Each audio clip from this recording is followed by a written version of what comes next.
ইসলামের কে এই কথা বলেছেন, ইভেন ওনারা মনে হয় এটা বলেও নাই। যেটা চায় এই সংবিধান আমরা চাই না, এই সংবিধান সংশোধন হোক, রিপ্লেসমেন্ট হোক, আর যেটাই হোক এটা জামাত ইসলাম চায়, আমরাও চাই, দেশের মানুষ সবাই চায়, ইভেন বিএনপির মানুষও চায়। এখন উনি বলেন যে যারা এটা ছুঁড়ে ফেলতে চায় তাদের কি মনে হয় ৭১-এর সেই হেরে যাওয়ার সেই দলিল এই কারণে ছুঁড়ে ফেলতে চান? এই যে বক্তব্যটা উনি দিয়েছেন এটা সবচেয়ে একদম এক্সট্রিম লেভেলের একটা অ্যাটাক করেছেন জামাত ইসলামকে। কিন্তু এই অ্যাটাকটা তো উনি জামাত ইসলামকে করেন নাই। আপনারা এই বক্তব্যটা সবাই শুনেছেন খালেদা জিয়ার, যে খালেদা জিয়া বলে গিয়েছিলেন যে যদি ক্ষমতায় আসেন তাহলে তিনি এই সংবিধান ছুঁড়ে ফেলবেন। এই সংবিধান হলো আওয়ামী লীগের একটি ইশতেহার। এই সংবিধানকে যেই দিন জনগণের সরকার আসবে সেই দিন এই সংবিধানকে ছুঁড়ে ফেলে দেওয়া হবে। এই সংবিধান তাইলে এখন বলেন আপনি, আন্দালিব রহমান পার্থ এটা কি খালেদা জিয়াকে বলেছেন না জামাত ইসলামকে বলেছেন? এই বক্তব্য শোনার পরে আপনাদের কারোর কি মনে হয়েছে যে উনি বিএনপির নেতা নাকি বিজেপির নেতা? ওনার বক্তব্যের প্রথম প্রশ্ন হইল এইটা।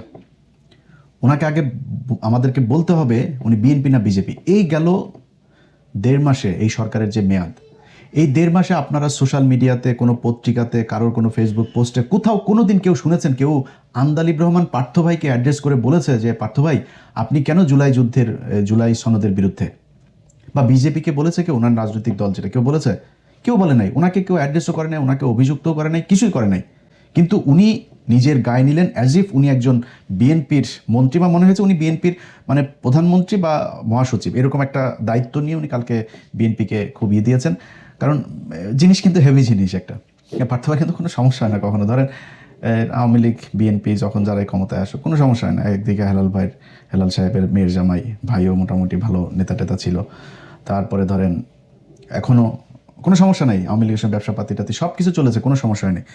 ওনার দলের মহাসচিব ওনার বাবার সাথে রাজনীতি করেছেন। রাজনীতি করার পরে উনি কিন্তু এই দলের চেয়ারম্যান হইতে পারতেন, কিন্তু ওনার বাবার সন্তান যেহেতু অল্প বয়স, তারপরেও আন্দালিব রহমান পার্থকে উনি চেয়ারম্যান করে দিয়েছেন সম্মান দেখিয়ে। অথচ সেই ব্যক্তিকে এই যে এবার নির্বাচন গেল না, উনি বারবার চেয়েছেন যে উনি মনোনয়ন নেওয়ার জন্য তারেক রহমানের সাথে একটু কথা বলার জন্য। তারেক রহমানের সাথে কথা বলতে দেওয়া হয়নি। ওনার আশপাশে যারা আছেন মহাসচিবকে জিজ্ঞেস করে কাউকে নেয়ও না, কাউকে বাদও দেয় না। সব নাকি আওয়ামী লীগ, ছাত্রলীগ, যুবলীগের লোকজন নিয়ে পার্থ ভাই এখন তার দল বানিয়েছে।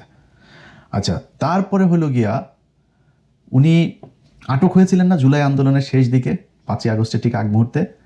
এই আটক হওয়াটা আটক ছিল না, এটা স্বেচ্ছায় শেখ মুজিবের মতো পাঞ্জাবি লুঙ্গি ইস্ত্রি করে তারপরে পাকিস্তানিদের হাতে ধরা দেওয়ার মতো। হারুনুর রশিদ হাউন আঙ্কেলকে নাকি মহাসচিব পাশে ছিলেন, তিনি নিজে ফোন দিয়ে হাউন আঙ্কেলকে এই কথা, তো জানে না যে হাসিনা যে পলায় টলায় যাবে, হারুন ভাই আমারে লোক পাঠান, আমারে নিয়ে যান, আমারে যদি এখন না নেন তাহলে এটা সবাই খুব ফিসি মনে হবে, সবাই বুঝে যাবে যে এটা আমি আসলে কাদের লোক, তো আমারে নিয়ে যান। এতক্ষণ যা বললাম না ওনার দলের ব্যাপারে, এই কথাগুলো আমার না, ওনার লম্বা বক্তব্য। আমি ওইখান থেকে আপনার 2-1 মিনিটের একটু বক্তব্য শোনাই। ওনার মহাসচিব যে কথাগুলো বলেছে ওই মহাসচিবের বক্তব্যে এই কথাগুলো আছে, আমি নিজের থেকে কিছু বানায় বলি নাই।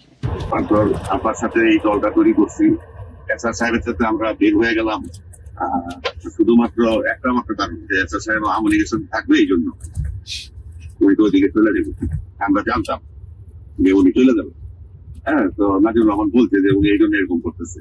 এবং যেদিন নাকি এটা আমরা দলটা তার সাথে ভাগাভাগি হয়, ওই দিন পার্টির বিষয়ে অনেক ঝামেলা হয়েছে। ওই দিন নারায়ণগঞ্জের ওই যে নাসিম ওসমান, সামিম ওসমানের বড় ভাই বলছিল, ওর সাথে আমার ধাক্কাধাক্কি হয়েছে। তো পরবর্তীতে মঞ্জু ভাই মারা যাওয়ার পরে, মানে নাজিবুর রহমান মঞ্জু ভাই মারা যাওয়ার পরে আমরা পাটুরে বানাইলাম দলের। তার মাও বেঁচে চাইছে, তার মায়ের রাজি হয়ে যায় যে তার মা যেহেতু সরাসরি শেখ হাসিনার আপন মামাতো ফুফাতো বোন, কারণ উনি প্রায় ওনাদের ইচ্ছা বলে, ওনাদের কাহিনী বলে, বোনের কাহিনী। তাছাড়া তার নানার ছবি, শেখ সাহেবের ছবি, তার ভাই শেখ মুজিবের ছবি সামনে নিয়ে কান্নাকাটি করে। এই সমস্ত কারণে ওনাকে আমরা সাপোর্ট না করে পাটুরে বানাইছি। তো পার্থ ঠিকই ছিল, সমস্যাটা হচ্ছে সে একটু আওয়ামী তোষণটা করে খুব কায়দা বিরা, কিন্তু বক্তব্য দেয়, খুব সুন্দর বিরা বক্তব্য দেয় আওয়ামী লীগের বিরুদ্ধে। এইটার উপরেই সবাই খুশি হয়ে যায়, কিন্তু সে বিতর্কত ভাবে সে ক্ষতি করে। এটা আমি দলের সেক্রেটারি হিসাবে আমি যেভাবে বুঝি বা আমার দলের লোকজন যেভাবে বুঝে, এটা তো আর সবাই বুঝবো না, বা আমরা যেটা দেখি নিজের চোখে। তারে আমি বলছিও একদিন, এইবারও তাই বলছি, তো আমারে বলতেছে, আমার চাচা বলে যেহেতু আমি বাবার সাথে রাজনীতি করছি, হয় দাদা তোমরা যাই বলো, আমি কি এখন আত্মীয়তাটাও স্বীকার করে পারবো না। আমি আওয়ামী লীগে গালিগালাজ করি, এটা আমার রাজনৈতিক না করলে তারা আমার কোনো থাকবে না, অবস্থান থাকবে না। কিন্তু তারা যদি বিপদে পড়ে, আমি যদি তাদের সাথে তখন সম্পর্ক নষ্ট করে দিই, এটা তো ধর্মেই তো নিষেধ আছে যে আত্মীয়তার সাথে সম্পর্ক ছিন্ন করা যাবে না, আমার দোষ নেই। হ্যাঁ, আর দলের কমিটির ব্যাপারে সে ইদানিং যেহেতু সে আওয়ামী লীগের লোক আর বলার লোক, এর বাইরে আর কাউরে তেমন ই করতে চায় না, যার জন্য উনি এককভাবে সই করে। এই হয়েছে আন্দালিব রহমান পার্থ ভাইয়ের রাজনৈতিক অবস্থা আর কি। তো ওনার দল বলে এখন আর কিছু নাই, এই দল দিয়ে যে জীবনে কোনোদিন ক্ষমতায় আসতে পারবে সেটাও না, আবার কারোর সাথে কোয়ালিশন না করলে যে কোথাও এমপি হইতে পারবে ওইটাও আমার মনে হয় না যে কখনো সম্ভব। এই কারণে উনি বিএনপিকে পুরো ওন করে তারপরে বিএনপির হয়ে উনি জামাতের বিরুদ্ধে সর্বোচ্চ ম্যাক্সিমাম অ্যাটাক করেছেন। জুলাইয়ের যে আন্দোলন হইল, 15 বছরের যে স্বৈরশাসন, এগুলো সব কিন্তু এই মুক্তিযুদ্ধের এগুলোকে কেন্দ্র করে।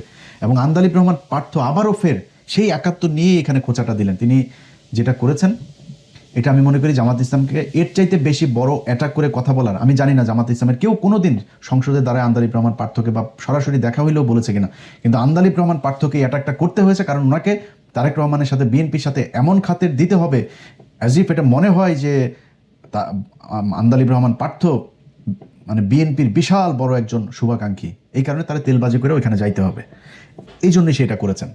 এখন আমার কথা হলো যে যেই সংবিধান নিয়ে আপনি মানে যেই বিষয়টা নিয়ে আলোচনা, যে এই জুলাই সনদ, এটা বিএনপির কেউই চায় না। ওনার বক্তব্যে উনি বলেছেন যে বিএনপিও এটা চায়, তারা জামাত ইসলাম এমনভাবে কথা বলে আমাদেরকে জুলাইয়ের বিপক্ষ প্রতিদ্বন্দ্বী হিসাবে আমাদেরকে দাঁড় করিয়েছে, বা এটা জামাত ইসলাম দাঁড় করায় নাই। আপনি যে বিএনপির হয়ে কথা বলতে চাচ্ছেন, বিএনপি শাস্তে চাচ্ছেন, আপনার সেই বিএনপি এই কাজ করেছে। কি কি করেছে একটা একটা করে বলি। নির্বাচনের আগে ভারতীয় পত্রিকা আনন্দবাজার থেকে শুরু করে NDTV, India today, Indian express, Times, এরা সবাই কি বলেছে যে তারেক রহমান ভারতের সাথে কথা বলে এসেছে এবং তাদেরকে সেই নিশ্চয়তা দিয়ে এসেছে যে তারেক রহমান বাংলাদেশে গেলে হাসিনার রাজনীতি আবার আওয়ামী লীগকে স্বাভাবিক রাজনীতি করতে দিবে, হাসিনার বিরুদ্ধে সব মামলা তুলে নিবে। এটা যে ওদের পত্রিকা বলেছে সেটা না, খালি দলের মহাসচিব থেকে শুরু করে অনেক নেতা এই কথা বলেছেন, আওয়ামী লীগের কোনো মামলা রাখা হবে না, আওয়ামী লীগ বিএনপি ভাই ভাই, আওয়ামী লীগের লোকজন সব বিএনপিকে ভোট দেখ। এই কথা আপনারা প্রকাশ্যে নির্বাচনের ক্যাম্পেইনের সময় বলেছেন। নির্বাচন শেষ হয়েছে, প্রথম বক্তব্য সালাউদ্দিন আহমেদের, আমরা এই সংস্কার গণপরিষদের যেই শপথ এইটা আমরা নিব না। হ্যাঁ ভোট না ভোট দিল বাংলাদেশের 80% মানুষ, হ্যাঁ পক্ষে ভোট দিল। সালাউদ্দিন সাহেব বলে দিলেন এইটা হ্যাঁ ভোট না ভোট এগুলি কোনো বিষয়, জুলাই সনদ এগুলো, কয়েকজন এমপিও বলেছেন এই কথা। সালাউদ্দিন আহমেদ অফিসিয়ালি বক্তব্য দিলেন যদি এইটা হয় ওইটা হয়, শিলং থেকে এই মেয়ে এনে দেয়, শিলংয়ে আমার আগে যে মদ খাইতে দিত সেই ব্র্যান্ডের মদ দেওয়া হয়, তারপরে শিলংয়ে যাওয়ার আগে যে মাগি নিয়ে আমি ধরা খেয়েছিলাম সেই মাগিকে যদি আমার সাথে নিয়মিত আসতে দেওয়া হয়, এইভাবে আমাকে যদি এগুলি করতে দেয়, নানান হয় টয়ের পরে যদি হয় তাহলে হতেও পারে। সালাউদ্দিনের বক্তব্য এটা।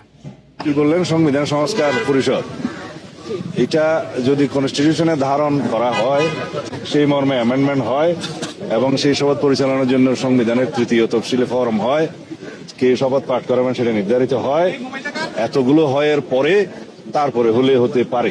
আচ্ছা, এরপরে উনি বলেছেন যে কেন বিপ্লবী সরকার হইল না, সাংবিধানিক ধারাবাহিকতা কেন রক্ষা করা হইল। ভাই, এই চুপপুরে সরাইতে চেয়েছে ইউনূস,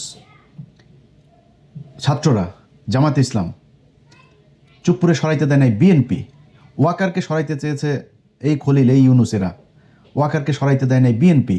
এটা মানে এটা তো আর আপনার ইয়ের কথা না, মানে ওনারা বলেছেন বা হওয়ার কথা না।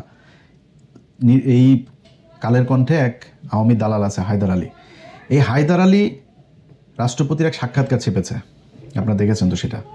রাষ্ট্রপতি সেখানে একদম সরাসরি স্বীকার করেছে রাষ্ট্রপতির অফিসটা মূলত এখন আওয়ামী লীগের একটা রিহ্যাব সেন্টার। আওয়ামী লীগের যেসব সুশীল ব্যবসায়ী, যেসব বদমাশগুলো আছে, এই বদমাশগুলোর একটা রিহ্যাব সেন্টার, ওইখানে প্রতিদিন তাদের যাওয়া আসা, বিভিন্ন আলাপ আলোচনা, কনস্পাইরেসি এগুলো চলতেছে।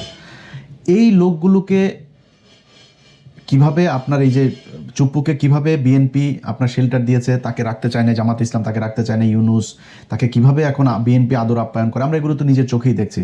এই যে ওয়াকার, তাকে রাখতে চায় না এই ছাত্ররা, বিএনপি তাকে রাখতে চেয়েছে। তারপরে বিপ্লবী সরকার করতে চেয়েছে, বিএনপি কহিতে জাতীয় সরকারে যায় নাই, বিপ্লবী তো না জাতীয় সরকার, বিএনপি জাতীয় সরকারে রাজি হয়নি। তো এগুলো তো ওপেন সিক্রেট। আপনি জানেন না বিএনপিকে কেন সন্দেহের চোখে দেখা হয়? বিএনপির অনেকগুলো এরকম কারণে মানুষ এখন সন্দেহের চোখে দেখে যে বিএনপির কথা আর আওয়ামী লীগের কথা তো একই রকম।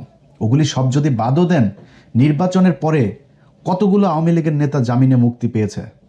এলাকায় আওয়ামী লীগের লোকজন, আমার এলাকার কথা বলে, আওয়ামী লীগের লোকজন সব এখন ওপেনে আরামসে চলাফেরা করে, সব বিএনপির দলে গিয়ে ভিড়েছে এবং বিএনপি তাদেরকে শেল্টার দিচ্ছে। বিএনপির এমপি তিনি নিজে বলেছেন, হারুন নিজে বলেছে যে থানা ঘেরাও করা হবে যদি আওয়ামী লীগের কাউকে ধরা হয়। এই জন্য বিএনপিকে জুলাইয়ের প্রতিদ্বন্দ্বী হিসাবে দাঁড় করানো হয়েছে।